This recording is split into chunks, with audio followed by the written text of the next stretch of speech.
Hello and welcome to The Top Story, a podcast with the headlines of the day from our correspondents around the world. I'm Qi. Coming up in this edition, the United Nations has condemned the Israeli airstrikes in central Gaza that killed 6 staff members of the UN agency that assists Palestinian refugees. Leading experts and top defense officials are gathering at the Beijing Xiangshan Forum to share insights on global security and development. And Francine is now a tropical storm after slamming into the US southeastern coast. We begin on the Middle East. The UN Agency for Palestinian Refugees, or UNRWA, has confirmed that 6 of its staff members were killed in 2 Israeli airstrikes on a school at the Nasserat refugee camp in central Gaza. UN Secretary-General Antonio Guterres says the lack of accountability for Israel's killing of UN staff members and humanitarian workers is completely unacceptable. The deadly strike in Gaza has drawn condemnation worldwide, but an Israeli government spokesperson has defended the attack, accusing Hamas of using the school as a command and control center. UN officials are denouncing the attack, accusing Israel of violating the international humanitarian law. Jody Jacobs has more from New York. The United Nations says this latest incident is the highest recorded death toll amongst its staff in a single incident during the nearly year-long conflict. In total, at least 34 people were killed in the strikes on an UNRWA facility in Gaza on Wednesday. The school, located in the middle area of the Gaza Strip, according to the UN, is home to nearly 12,000 displaced people. And this was the 5th time that it had been hit since the conflict began 11 months ago. Secretary-General Antonio Guterres says what's happening in Gaza is totally unacceptable. UNRWA's Commissioner General Felipe Lazzarini lamented what he says was the endless and senseless killing day after day in Gaza. This incident raises the number of UNRWA staff killed in this conflict to 220. The Israeli Defense Forces have stated that they had targeted a command and control center in the compound. This incident must be independently and thoroughly investigated to ensure accountability. The continued lack of effective protection for civilians in Gaza is unconscionable. Civilians and the infrastructure they rely on must be protected, and meet the essential needs of the civilian population. Meanwhile, the UN Security Council met on Wednesday to discuss the escalating tensions in the Middle East. The United Nations says the continued attacks on vessels in the Red Sea is threatening regional stability and international maritime security. China says the tensions in the Red Sea is a manifestation of the spillover from the conflict in Gaza and insists peace and stability in the Middle East must be restored. Wednesday's attack on the UNRWA facility follows another incident earlier this week when the Israeli military encircled clearly marked UN vehicles and fired at them. No one was killed in that incident. The UN says it is critical that Israel's military take measures to protect humanitarian staff and assets as is required by international humanitarian law. That was Jody Jacobs at the UN headquarters in New York. In China, President Xi Jinping has expressed hope that the Beijing Xiangshan Forum will make further contributions to the building of a community with a shared future. In his congratulatory letter to the forum, President Xi says under the Global Security Initiative, China has been making efforts to build common security and long-lasting peace to the world.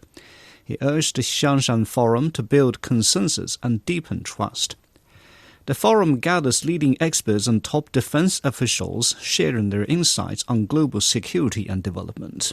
Li Shuan brings us some highlights from the event. The second day here at the Beijing Xiangshan Forum began with an opening ceremony where the Chinese Defense Minister Dong Jun gave a keynote speech. It's his first time speaking to this audience since being appointed as the face of the People's Liberation Army last year. He stressed that the Chinese army is committed to maintaining peace and stability, while reiterating that any issue regarding sovereignty is at the core of core interests for China that doesn't allow any interference, and no country should deliberately provoke others on major and sensitive issues. Finally, he expressed confidence that the world will eventually shift from conflicts to peace. This year's forum features the most foreign delegates since it was first held back in 2006. Amid increasing flashpoints, many delegations here are expecting China to make some kind of difference. This is a really great forum annually. This is my third time attending this conference. I think there's always a productive for discussions. So I think it's especially Beijing, which hosts this forum, it is very important, not only for the region, but I think for the international community to build communications for a better peace of the world. I think China is playing an increasingly important role. In part is really indispensable to have China's leadership in strengthening multilateral institutions. The United Nations is extremely important what China is doing for the Global South. And bringing the Global South here means a lot because he elevates their voices. I'm glad that the northern countries are here. I'm glad that the US, UK, and Australia, I think, and other countries are here. So my expectation is whether they like it or they don't, they will listen to the message. Okay? They can take it home and change it if they want, but the message has been said. Well, the message from Beijing Xiangshan Forum is clear that this is not an event for countries to point fingers, but one that nurtures ties and trust, especially for those who don't always get to voice their perspectives on security issues. That was Li Shuang bringing some perspectives on world peace from the Xiangshan Forum in the Chinese capital. In Europe, senior Chinese diplomat Wang Yi has hailed the steady development of the China-Russia Comprehensive Strategic Partnership coordination for a new era. He met Russian President Vladimir Putin in St. Petersburg, where the Communist Party of China's Central Committee's Foreign Affairs chief attended a meeting of the BRICS senior security officials. Putin expressed his country's readiness to strengthen coordination with China to unite more global South countries and promote a multipolar world. The BRICS security meeting focused on combating terrorism, cybersecurity, and threats from organized crime. Alyosha Milenkovic reports. It was 3 very busy days for China's top diplomat Wang Yi during his visit to Russia. Besides participating in several wide-format BRICS sessions, he had a lot of bilateral meetings.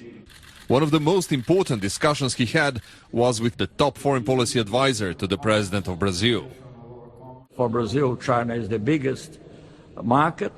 And of course, I think the BRICS, since you asked also about the BRICS, is a new group which is very important and whose cohesiveness is essential for a peaceful world. But the most significant meeting happened in this beautiful Konstantinovsky Palace at the outskirts of St. Petersburg. Vladimir Putin entered the room to shake hands with the heads of delegations attending the security summit. It was a friendly meeting with a lot of smiles, showing that the Russian president was happy that Russia presides BRICS this year. In his speech, President Putin gave his assessment of the BRICS achievements during the Russian presidency. Today, more than 36 countries, or more precisely, 34 states, have already expressed their desire to join the activities of our association in one form or another. The Russian president also stated that during the summit in Kazan, a new mechanism would be created for those countries to allow them partner status within the bloc in the future. And after the joint meeting with representatives from 9 BRICS countries, Vladimir Putin had a one-on-one meeting with Wang Yi, where he extended his greetings to the Chinese President Xi Jinping, inviting him to Russia during the BRICS summit scheduled for late October. And this was the final meeting before the major summit, which will happen at the end of October in the Russian city of Kazan. That was Alyosha Milenkovic reporting. In North America, Francine is now a tropical storm after slamming into the U.S. southeastern coast as a Category 2 hurricane. Millions were under wind advisories. In Louisiana, flash flooding left residents without power and air conditioning amid sizzling conditions. Tony Waterman reviews the damage Francine has caused and the impact of the hurricane season so far. The residents here in Houma, just some of the hundreds of thousands without electricity. Temperatures hot, humid, and expected to stay that way in the coming days. So restoring this power is really a top priority. Over here behind us, they had a tree, the power line fell into. We've had about 10-foot flames coming through. And then right about dark, we started hearing a bunch of popping and stuff hitting the house. That's what you kind of doing things like this. Help the elder, help the young folks, help anybody out. Now, overall, Hurricane Francine didn't cause nearly as much damage as Hurricane Ida or Hurricane Laura, and certainly it's nothing like Hurricane Katrina. It did have some pretty strong winds, about 100 miles per hour. There was up to a foot of rainfall, 30.5 centimeters in some locations. But a lot of that water has now receded, and officials say that there have been no reported fatalities. Certainly New Orleans, Louisiana, they have been investing hundreds of millions of dollars to fortify their cities, their coastlines from these hurricanes that are becoming just more frequent and more intense. When hurricane season started a couple months ago, there was all these dire predictions that it was going to be a really bad hurricane season. NOAA calling it an exceptional year. They were forecasting up to 13 hurricanes, 7 of which would have been serious hurricanes. But so far, we have seen just 4. But the season still has a couple of more weeks to go. Meteorologists are saying don't rest on your laurels. There could be an intensification in these storms in the coming weeks, and certainly there are systems that are starting to churn off in the Gulf off of the coast of Africa right now. So there is the potential that we could, in fact, see more hurricanes. That was Tony Waterman in Louisiana. Finally, in Africa, South Africa is preparing to launch a new visa processing system to attract more Chinese and Indian tourists. It aims to streamline the visa application process to make it easier for the two countries' tourists to visit. Sumitra Naidu has more. South Africa's Department of Home Affairs has been making a number of changes that will improve tourism. The Trusted Tour Operator scheme aims to streamline the visa process for tour groups traveling from India and China. There's a great number of tourists that are, traveling outbound from the Chinese market. And we as South Africa, we're getting a very small share of those tourists into our shore. And the primary reason for that is it wasn't easy for those that want to travel to come to South Africa. So if a tourist wants to travel and the visa regime is complicated, they tend to go to the country where the visa regime is less complicated. In 2023, China recorded 100 million outbound trips. Only 93,000 of those trips were to South Africa. Meanwhile, India, post-COVID, has become one of the fastest growing outbound markets. Yet Indian tourists accounted for only 3.9% of all international tourist arrivals in South Africa last year. China and India are relevant markets, and particularly as a result of the political connectivity of South Africa through BRICS with India and China, we have the ability to generate tourism from those markets. But of course, we're in a global competition for those travelers, that they have free choice where they want to travel to. And so you've got many a bottleneck. One is distance. I mean, we're far away from those two source markets. 2 is capacity in terms of airlines. But of course, visa regime and the ease of getting visas is one of the potential bottlenecks. And I think the Trusted Tour Operator program will ease that particular bottleneck, and it will make it easier for people to travel here. Tourism is an important contributor to the South African economy, both in revenues and in jobs. Around 1.5 million people are employed across the tourism sector. South Africa wants to double these figures. It certainly has plenty to offer. South Africa is an amazing country, great value for money, beautiful vistas, wilderness areas, wildlife, beautiful cities, amazing food, and would love to welcome them to our shores. The new Trusted Tour Operator scheme is set to be implemented in January 2025. That is Sumitra Naidu reporting. Now, recapping the headlines, the United Nations has condemned the Israeli airstrikes in central Gaza that killed 6 staff members of the UN Palestinian Refugee Agency. Leading experts and top defense officials are gathering at the Beijing Xiangshan Forum to share insights on global security and development. And Francine is now a tropical storm after slamming into the U.S. southeastern coast. That's it for this edition of The Top Story, a podcast that brings you world headlines every weekday. For more news in politics, business, sports and culture, you can subscribe to the Beijing Hour, a 1-hour podcast news magazine program.